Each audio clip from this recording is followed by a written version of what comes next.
austerity in India.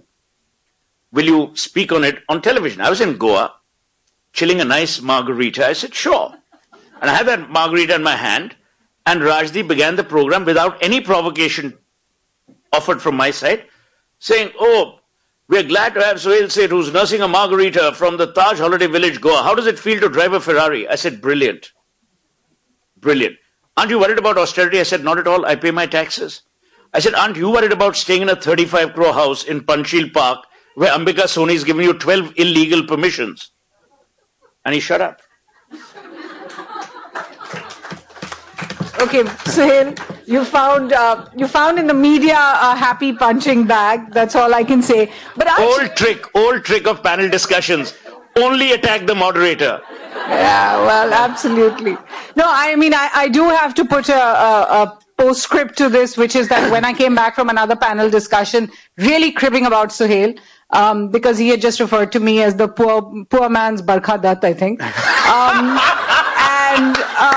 I came back. I couldn't have said that. I came back to my office, really like saying, Rajdeep, can't you control Suhail? And he said, whatever you say, he's a friend's friend. So I leave it at that. I couldn't have said poor man's Barkha Dutt. You did. You're lucky. I've normally told people poor Rajdeep's Barkha Dutt, but we won't go there. Okay, we're not really going into any of those places because I do want to ask you, aren't you guilty of actually not doing what you say that the media does in your book?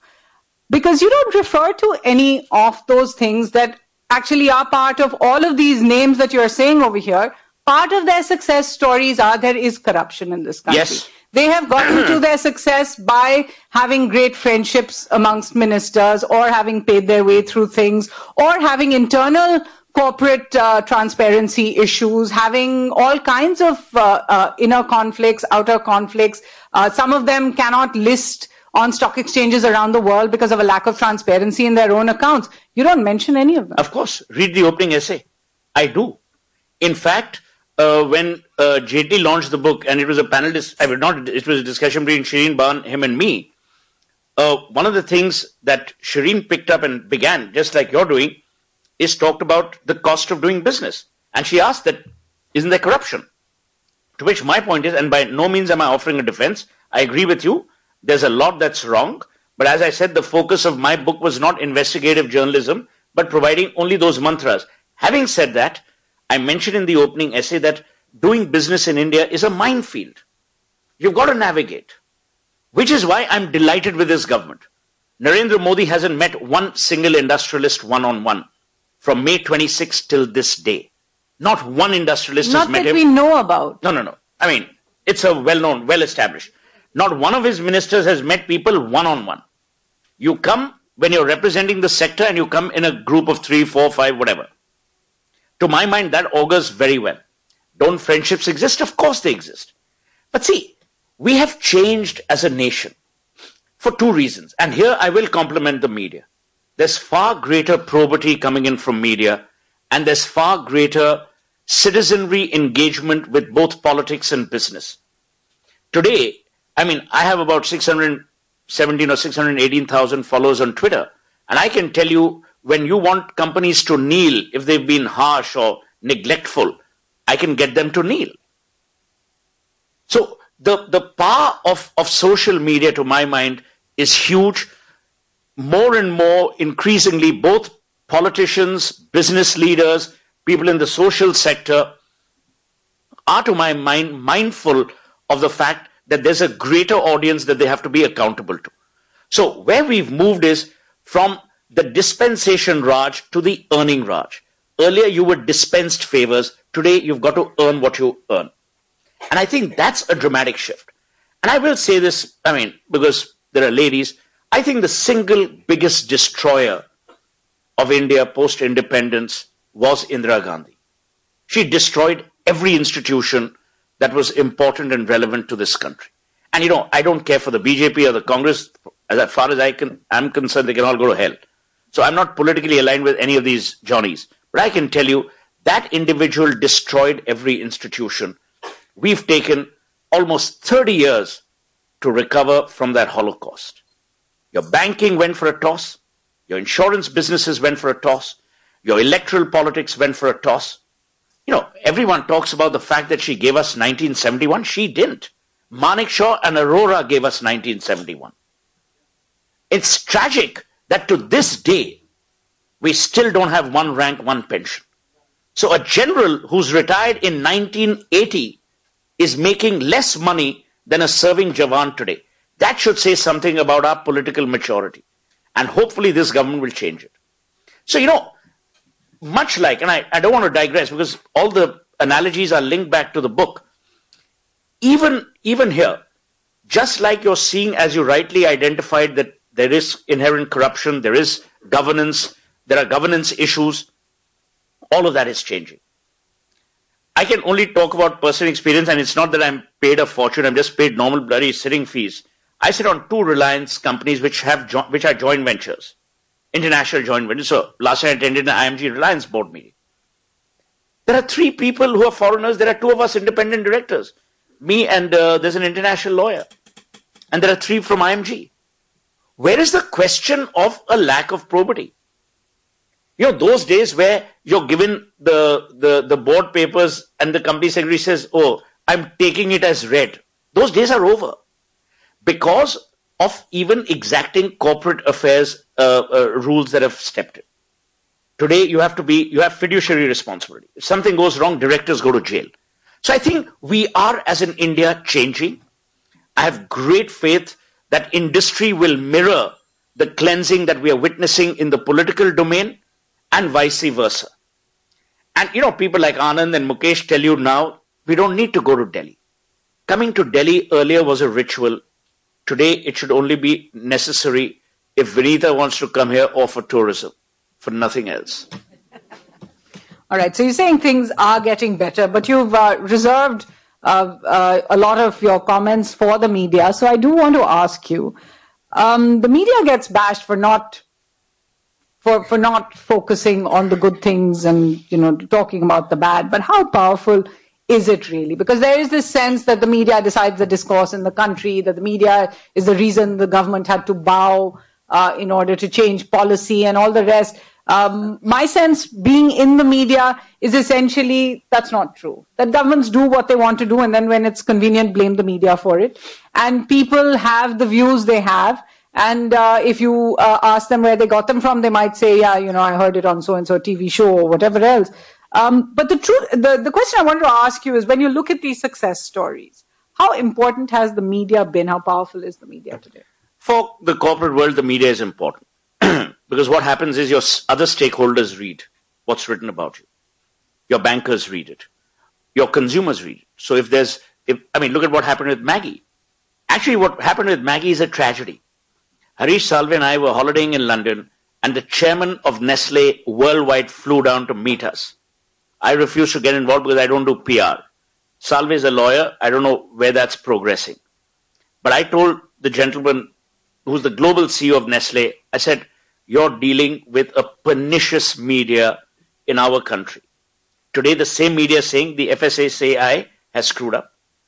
It's the same media which has reported Iqbal Chagla's defense yesterday saying samples were sent to substandard laboratories. I sit on the board of Coca-Cola. I know what Sunita Narayan did under the garb of, protecting consumers. It was all crap.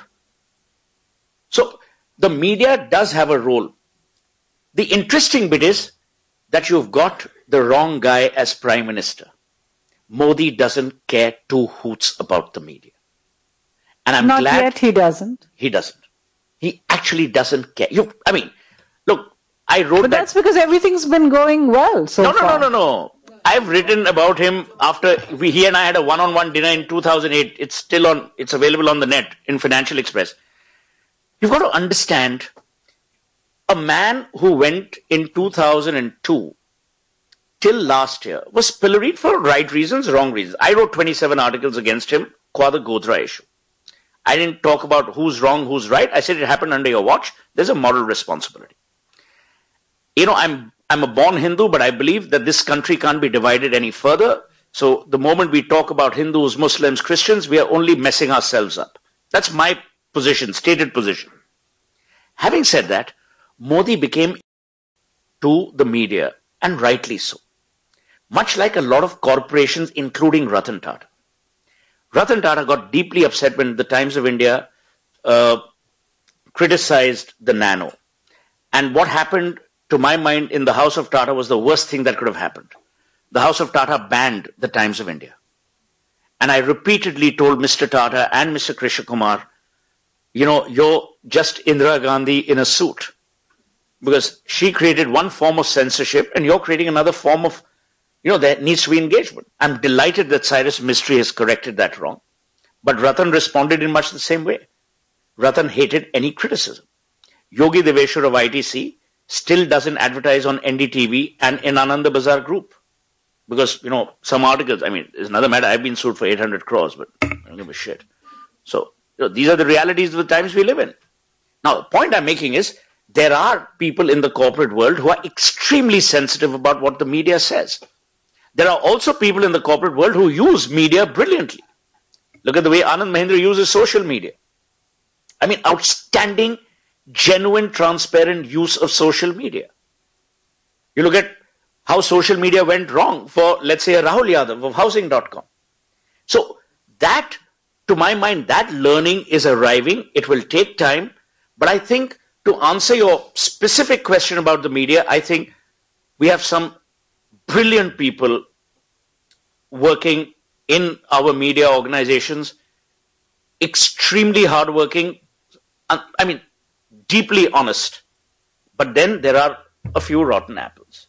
The tragedy is that the media itself has become such a business. In fact, I wrote a piece in Reimagining India, which is that McKinsey book where I said, from watchdog to lapdog, the journey of the Indian media.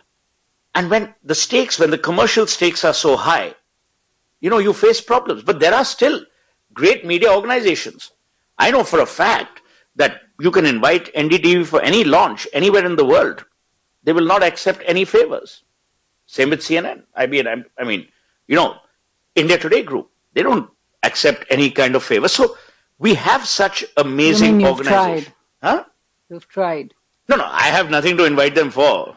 I don't care. But I'm just saying, clients who invite these guys, normally the media organizations lap it up. Having said that, I think the leadership in the media is lacking.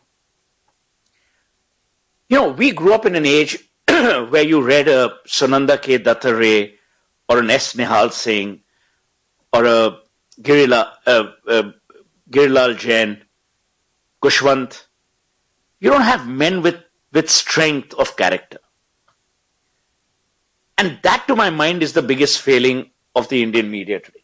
You don't have an editor who walks into a room and sparkles. I still believe Pranoy and Nainan are the two stalwarts within the domain. But by and large, that's about it. You have Kumar Ketkar in Bombay, and you have Cho Ramaswamy in Chennai. You have Avik Sarkar, who's completely insane in Calcutta, in a good way. But otherwise, where do you have these people? You're actually, there's a... So we'll come to the Q&A later. You're almost sounding like Arnab by interrupting me. I'm just joking. I'm just joking. It was.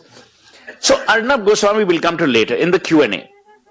So my belief is that the media, to my mind, is only as free as it chooses to be. And we in India have allowed the media to be sold for a penny, when it could be sold for a shilling. We're easily accepting of crumbs that are given our way. Plus, also remember, politically, you know this better than anyone here in this room. Earlier, the relationship between the politicians